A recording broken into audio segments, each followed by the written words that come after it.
Okay, we are continuing Hilchos Cheilev. We are Yoreh Siman Samech Daled Seif Yud Daled. Okay, Cheilev Akeva Sha'al HaKeshet Asur Min Adin Min HaTorah V'Sha'al HaYeter Asur Min Minhag Shenagu Bo Yisur. Okay, so this we touched upon before. The Keva, the fourth stomach, shaped a little bit like a half arch, rainbow, whatever. So then you have that's why it's called keshet and yeter, or you have the bow for shooting with a bow and arrow. So you have the longer bottom portion is called the keshet, and in the middle of the arch, that's where the string would go when you shoot an arrow. So that's the yeter.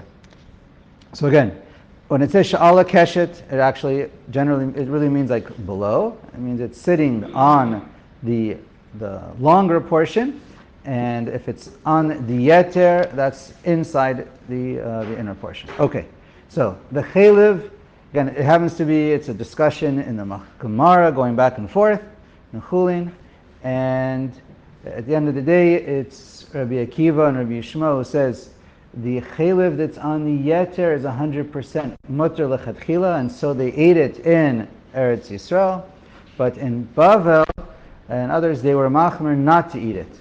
And so how does that pan? So anyways, it comes out, Lamaisa, the keshet, on the keshet, that's asur midaraisa of Cheilev, and inside the keshet, it is extremely unclear in the Gemara if it's asur midin, probably not minhag, but possibly, or midaraisa. So I don't think it's clear at all, but I will just point out the Pri Megadim in Mishpat Tzav says it's a din derabanan. Okay. I didn't see anyone else be machalik. Okay, so let's read that again. So the Cheilev al Keshet we read. Now what about on the yeter? So the Shulchan Aruch paskins, it's 100% mutter, the Rambam, the Rif, that it's 100% mutter to eat it, but the minhag became not to. And so that becomes the halacha as well. Haga, v'yesh omrim shemidina aser, and so the Ramah follows other opinions. I think it's the Rosh, and others that say it's actually aser midin. Unclear exactly what level, but v'lachein ein lahakel bo, and therefore one cannot eat it, period. Okay, tet vav. Cheilev sh'aladakin, aser be'orech ama. Now, we're going to see there's also a discussion which part, the cheilev that's on the intestines, which part is aser. So let's keep reading. So first he says the beginning part of the intestines, the small intestines, at least the first ama is aser of cheilev. Kishematchilin, let's say min akeva. Right, that's where the intestines begin, right after the fourth stomach.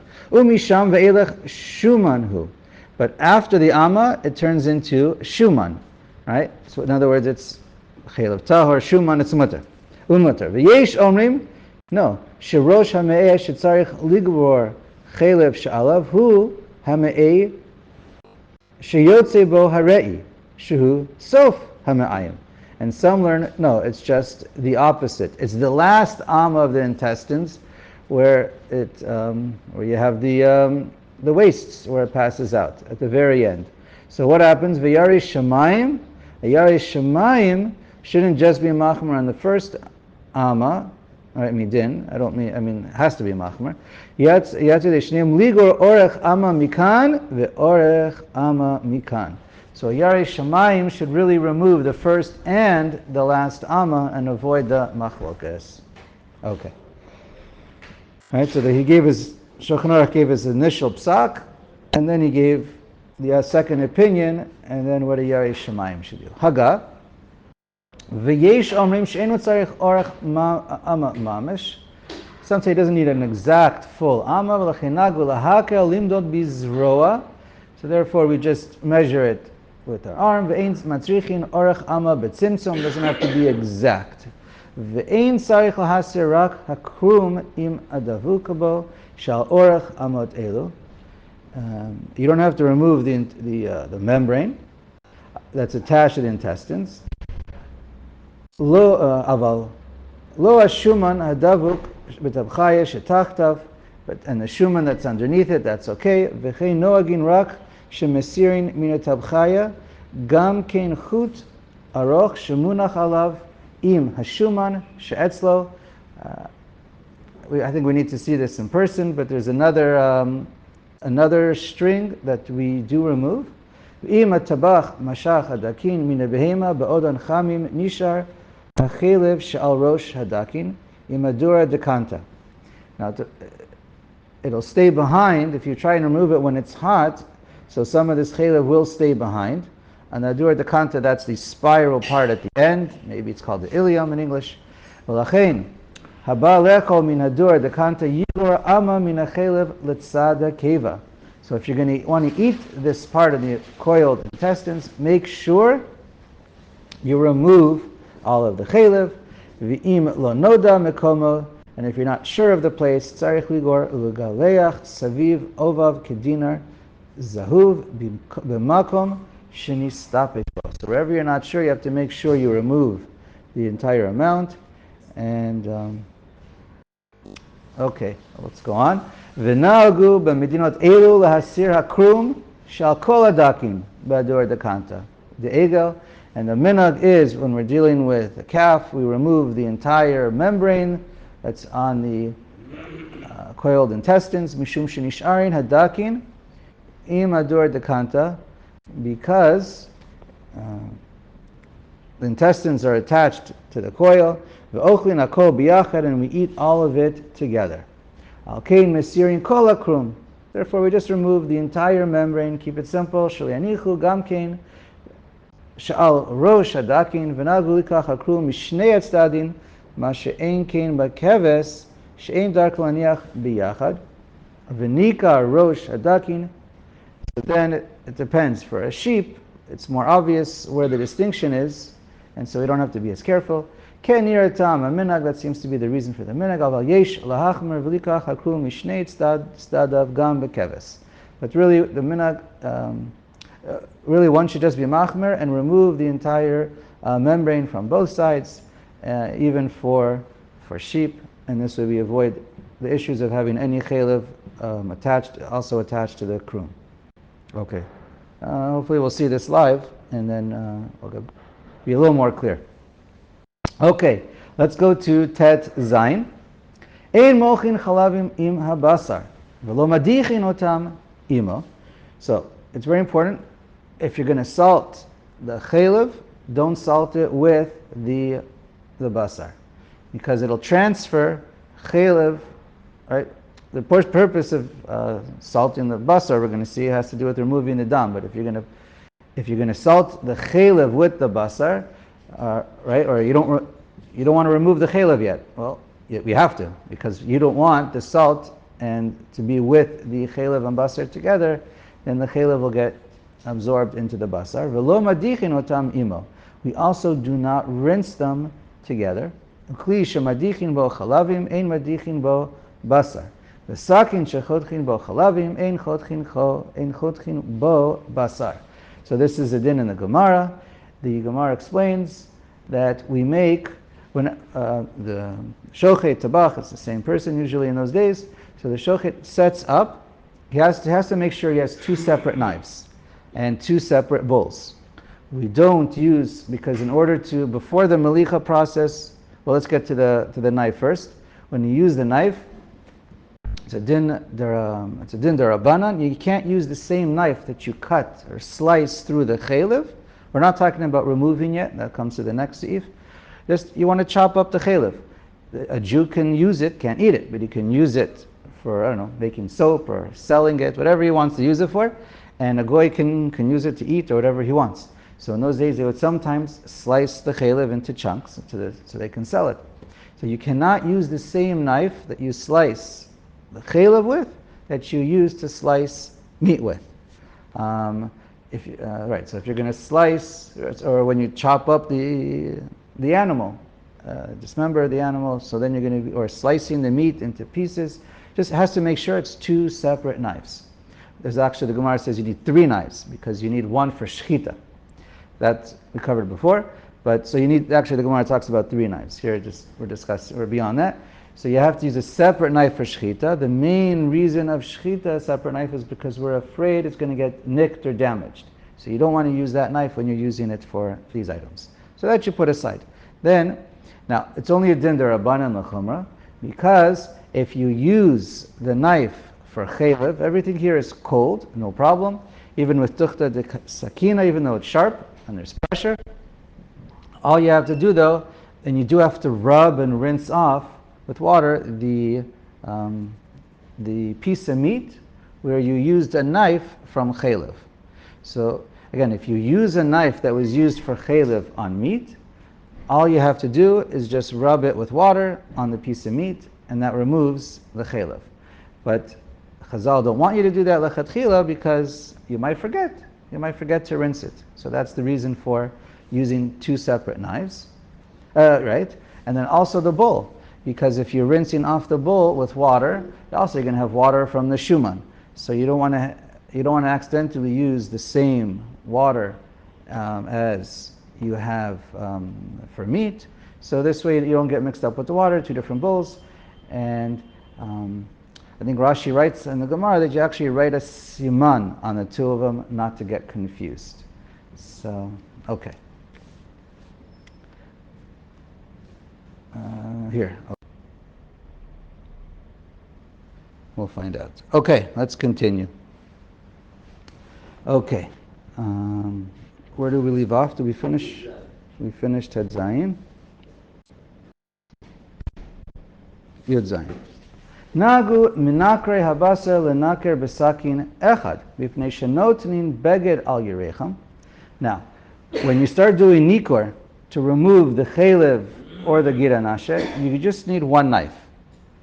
You don't start needing another knife every step of the way. Obviously, there'll be in the herself. You need to get that every time you make a slit. You need a new knife. But anyways, it's not needed. The halacha is you only need to use one knife. So first of all, it's impossible to have a million knives. Second of all, beged al yirechem. So you have like an apron. V'kol sha'a shenogea hasakin b'chaylev mekan chalbo. Every time you reach, you accidentally cut or touch the chaylev, then you just wipe it on a cloth or on your apron cloth, to make sure it is clean. So when you're doing nikor, the idea is you're going to be slicing through some of the meat and scraping away or going around the whatever you're removing, but you're not aiming to slice through the chaylev. That's the idea. But even then, you're going to be touching the chaylev, more of a scraping. That's the goal. But if you do slice through some of the chaylev, we learned already, you just have to remove it from the sakin, and if it went through into the meat, all you have to do is wash it off. V'nachon l'lamed adam lebnei beito shefshefu habasar yafe b'mayim. And therefore the halacha is, after you do nikor, you have to rub it well with water, because maybe some of the knife sliced through the shuman and then into the meat. Okay, Yoreh. Ein porsin haksalim al gabei habasar ba'od shelo nitztanin chaylev shalayim mipnei shehu namuach v'nivla v'basar. Okay, so this, we'll understand it conceptually, at least hopefully. The ksalim, the flanks, parts of the meat that has chaylev attached to it, that's I think we learned the other day. So when you're having, say you want to stack the meat on top of other meat or here and there, you want to just make sure that the chaylev is not dripping, especially when it's warm. It's the main concern. That you don't want it to be dripping while it's warm onto other meat. There's a membrane between the basar itself, the ksalim, and the chaylev, so we're not really worried about the animal itself, but it's when you put it on something else. Anytime you have warm fat, just make sure you're not letting it sit on top of meat. That's the main point. Haga, וכן יש לנקר הבשר תוך 3 ימים מן החלב, שלא יתקשה החלב שבו. לכתחילה, one should remove the cheilev from the basar within 3 days. ומכל מקום, אם לא נקרו תוך 3 ימים, אין לאסור בדיעבד, אלא מנקרו אחר כך ושרי. Right, then lechatchila, but b'diavad, if it wasn't done within 3 days, it could still be done afterwards. Okay. Do you think it's easier to handle a cheilev when it's hard as opposed to I don't know. I'm sure there's pluses and minuses. I don't know. Yutet, kol eila hadvarim. Everything we learned until now, im na'asu, lo na'asara basar, ve'ein makino ha'oseh ela, melamdino to shelo ya'aseh. Okay, so what we learned until right now, the past couple of seifim, that's if you didn't, if you use the same knife or this and that, it doesn't treif the whole meat. We don't give him lashes, but we teach him that this is inappropriate. A shochet should not behave like this, and he has to change his ways, or we're going to remove him. V'im asa mutar rak she'shav shefa basar heitev. And so all you have to do is just rub the meat, and then it's 100% kosher lechatchila. Kaf. Ein molchin habasar kodem she'asiru hachutim v'akrumot ha'asurim v'gid hanashe. Now, before you salt the meat, first remove any of the blood vessels that we're supposed to remove. There are certain blood vessels that we need to remove or cut them open, or membranes that have blood in them, and so those are aser because of dam. And also there's the gid hanashe we're supposed to move. V'im mocham masiram achar kach umevashel basar. So the first opinion in the Shulchan Aruch is, let's say you left all the veins or all these blood vessels and the membranes and the gid hanashe, you salted the meat, and then you realize, oh boy, I salted it and I forgot to remove these items. What do? You eat it. You're allowed to cook with it, and you're allowed to eat it, and it's fine. Yesh mi she'oser ad she'asir mimenu kedei klipa. The other opinion says that right. Well, before you cook it, obviously remove the blood vessels and the membrane now, because those themselves are a problem. Okay, but the rest of the meat is what's okay. Yesh Omrim says, not only do you have to remove the blood vessels and the membrane, you also have to remove a very, very, very thin slice of meat called kedei klipa. All right? As soon as you can, just remove any of that meat that was touching the chutin and membranes. Haga. V'yesh omrim deba'inan shishim kuma b'shar cheilev hanimlach im habasar dekaimelan b'shishim. There's an opinion that says now you need to have shishim kenegdo. If you cook it, right? You didn't remove it, you did malicha, and then you cooked it, then you need to have shishim kenegdo. So v'yesh lahakel atiro ayedei klipa im yesh bo hefsed k'tzat. Now, if there's a little bit of hefsed, because you're gonna lose the meat over here, so then you don't have to ask for the whole piece of meat. You just remove kedei klipa once it's cooked. Once it's cooked, at least after you did the malicha. Me'achar diyesh matirin afilu below klipa, as we just learned. The first day in the Shulchan Aruch says, even without removing any klipa, it's all mutter b'diavad. You just remove the chutin and the membrane themselves. V'gam ein shayach ligzar mishum cheilev shamen demafafeya. We don't worry about. There is a din that shuman is extremely greasy and it travels and it goes all over the place. The kol hakrumim einom rak cheilev kachush, because these just have a din of. I think these membranes are talking about cheilev, perhaps. But whatever, it's just very weak, and it's not going to travel very far, so all you have to worry about is klipa.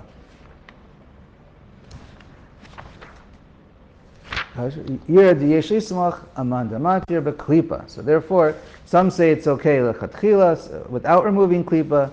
Another opinion says you have to remove a klipa. Another opinion says shishim. Well, he says at least you could be mekel with just a klipa, and that's enough. Okay, I think let's go to Kaf Aleph. You'll have to let me know of the time because my timer's off. Kaf Aleph. Tabach shedarko lenaker basar v'nimtza acharav chut or krum. Melamdin oto umazhirin oto shelo yizalzel b'yisurin. Let's say we find, you have a shochet, and then we find after he leaves the meat, he's all done, he's ready to pass it on to the Jews to eat, and we find a strip of cheilev or a blood vessel or a membrane that needed to be removed. So then he needs to know this. So we warn him and tell him you can't be lenient with his surim, even a membrane or a blood vessel that's asur, you must take care of it. Now, if you find out that he leaves behind a piece of cheilev that's attached and it's the size of a barley, then you remove him from his position as being a shochet. He's invalid.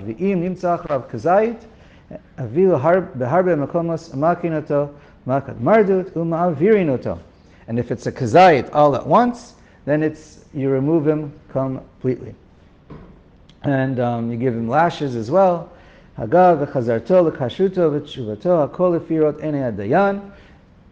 bring him back, it depends on the dayanim, the beis din, and chart. Im avra b'shogeg or mezid, depends if he did it b'shogeg or mezid.